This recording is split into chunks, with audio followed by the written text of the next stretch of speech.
A solitary tear traced a melancholic path down Schuyella's cheek, a crystalline emblem of farewell as she consigned the final relics of her youth to the cardboard confines of oblivion. The box brimmed with ephemera, backstage talismans from forgotten concerts, tour shirts faded like the ghosts of euphoria, and trinkets whose insignificance masked their profound hold on her soul. "It all just fits in a box," she murmured, her voice a fragile echo in the room's indifferent air.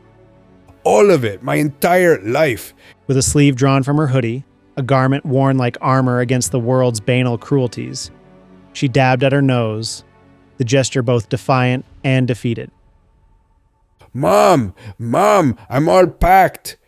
Her mother's response floated in from the hallway, laced with the practicality that Schuyella had long come to resent. Schuyella, do you really need to take all of that with you?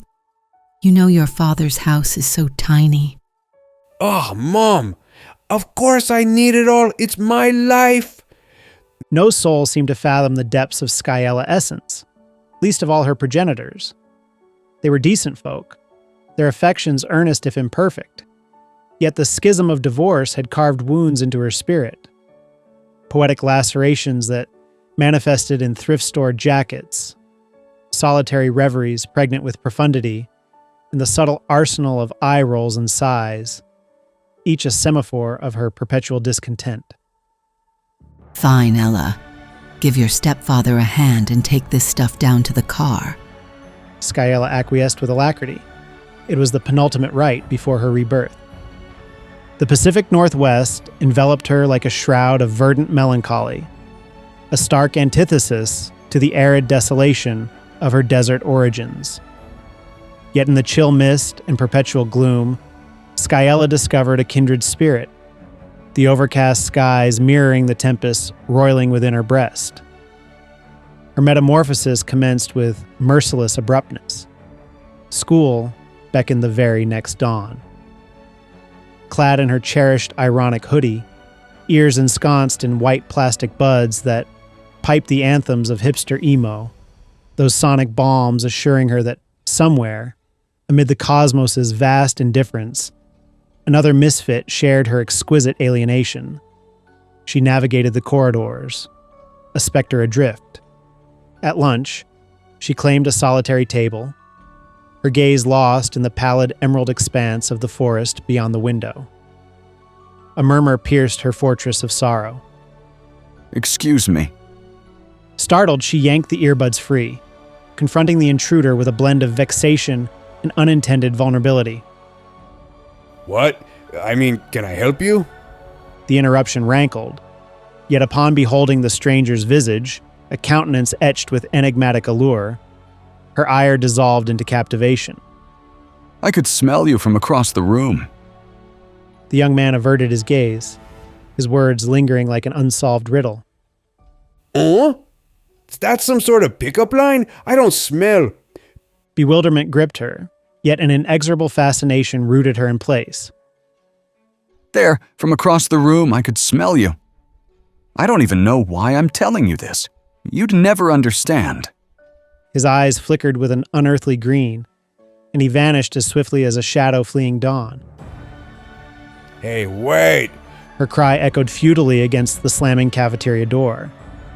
The outburst drew stares from adjacent tables.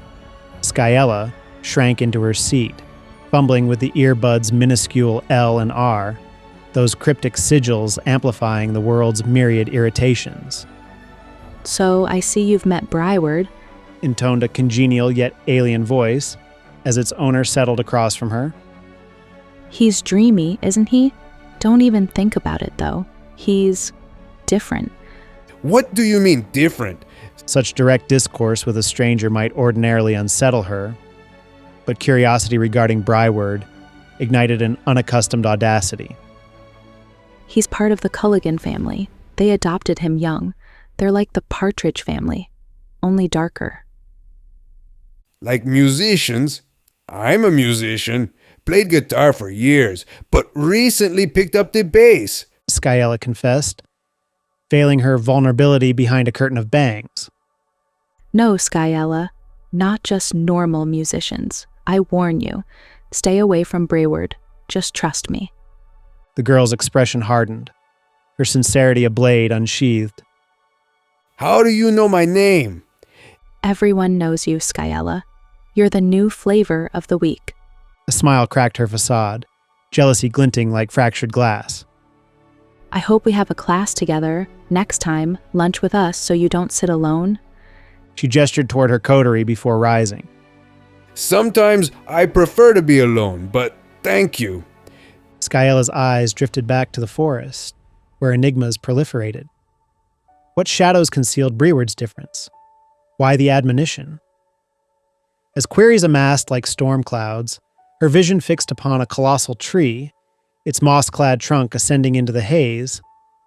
From its base emerged Briward, beckoning her with an imperious gesture.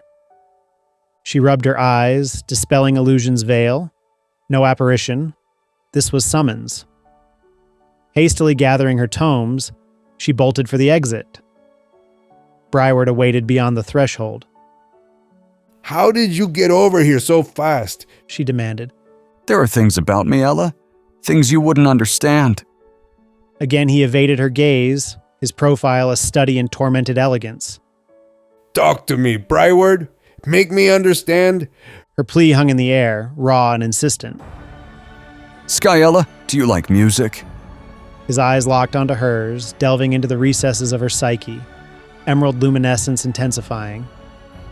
Breathless, she whispered, I love it. It's my life.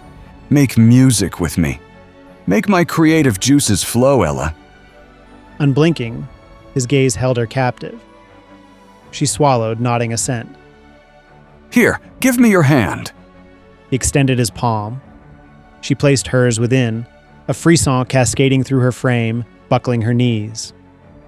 In a fluid motion, he hoisted her onto his back and erupted into velocity. A whirlwind traversed through the woodland, blurring boundaries of earth and ether, vaulting chasms and perching upon arboreal spires, until they reached the forest's sanctum sanctorum. They breached a glade where Briward's opus awaited. An opulent stage, resplendent with illumination, thunderous amplification, and an arsenal of instruments. Schuyella stood transfixed, awe rendering her mute. Ella, let's rock. Briward seized a guitar, unleashing a riff that rent the heavens. Emboldened by her nascent bass prowess, she plugged in, her rhythm a seismic pulse. Hours dissolved in sonic rapture, exchanged glances, visceral solos that scorched the soul. Abruptly, Briward's strings fell silent. He froze, a statue of vigilance. Ella, stop your amazing rocking, He commanded. A blur cleaved the meadow, alighting upon the stage. Well, what do we have here, Briward? A mortal? The interloper's voice boomed, laced with predatory mirth. Easy, James. We're just here to rock. Maybe melt a few faces. Briward parleyed, tension coiling in his stance. Undeterred, James encircled Schuyella, inhaling deeply. What is that smell? He brushed her hair aside with insidious tenderness. Stay away from... Briward began, but Schuyella interjected, her composure shattering like brittle glass. Okay, that's it. What the fuck is wrong with you two freaks? I took a friggin' shower this morning. Jimmy, you smell like a donkey's nutsack. Brian, take those ridiculous green contacts out. I'm done. No more Twinkle, no more Schuyella, no more long gazing into Brian's eyes. What are you doing, Sky? You can't break character. We're in the middle of a scene. Brian's voice trembled with indignation, the veneer of Briward crumbling. Sean, stop fucking narrating. Brian's voice was shaking with anger. What the hell is this? You think you're fucking Stephen King or something? Schuyler's retort sliced through the artifice, and Sean, the unseen chronicler, pondered if this Twinkle folly had been a grave miscalculation. Schuyler, you do look beautiful, though. You make a hot woman, Sean ventured, attempting levity. That's it. We're done here. Jimmy, you ever fucking brush my hair back like that again and I'll punch you in the nuts. Schuyler's decree brooked no dissent. Ha ha ha ha! You're the Hugh Grant of storytelling. Jimmy chortled toward Sean, his Jacob-esque facade dissolving into mirth. What? What the hell does that even mean? Schuyler snapped. Did you just say he was the Hugh Grant of storytelling? Brian echoed, laughter fracturing the tension. Sean joined with the laughter, the absurdity binding them anew. All right, douchebags, let's play a song. Jimmy, Brian, Sean, welcome back. Schuyler's grin returned, the parody's curtain falling as camaraderie reclaimed the stage.